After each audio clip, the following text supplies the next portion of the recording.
हाय, मी ऋतुजा तुमच्यासोबत ना 30 days cooking challenge घेऊन येत आहे. चला तर मग आज आपण बघणार आहोत डे 1ला पावभाजी घरी हॉटेलपेक्षाही जास्त टेस्टी आणि यम्मी कशी करायची.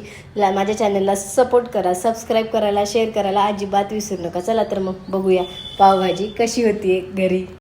अशी पावभाजी तुम्ही घरी केली ना हॉटेल विसरा. चला तर मग सुरुवात करूया. एक मीडियम आकाराचा फ्लावर, 2 शिमला, 4 बटाटे, 1 गाजर आणि 1 बीट आणि सगळं स्वच्छ करून धुवून घेतलं आणि चिरूनही घेतलं. त्यानंतर 1 वाटी वाटाणा टाकून कुकरमध्ये मीठ टाकून मिक्स कुकरला लावलं.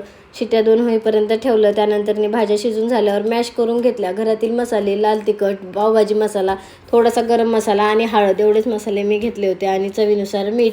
त्यानंतर 2 टोमॅटो चिरून मिक्सरला काढून घेतले. बारीक चिरलेले 2 कांदे, आलं लसूण पेस्ट हेही तयार होतं माझं. त्यानंतर कढई गरम करत ठेवली. त्यातनं 2 पळ्या तेल टाकून घेतलं. जिरे आणि कांदा जो आपण कट केला होता आलं लसूण पेस्ट टाकून त्यालाही छान असं 4 ते 5 मिनटं लालसर होईपर्यंत परतवून घ्यायचं. त्यानंतर परतणं झालं लगेच तर जे आपण मसाले काढून घेतले होते ते मसाले टाकून 2 मिनटं तसंच ठेवायचं, हलवून घ्यायचं. त्यानंतर जे आपण टोमॅटोची ग्रेव्ही केली होती तीही त्यात टाकून तेल सुटेपर्यंत चांगली अशी परतवून घ्यायची, जेणेकरून त्याला त्या ग्रेव्हीला अशा प्रकारे तेल सुटलं पाहिजे. ते अधूनमधनं एखाद्या वेळेस हलवून घ्यायचं. जे आपण भाज्या मॅश करून ठेवल्या होत्या ना त्याही त्यात ॲड करून घेतल्या आणि भाज्या आणि मसाला एकजीव होईपर्यंत त्याला चांगलं परतत राहायचं.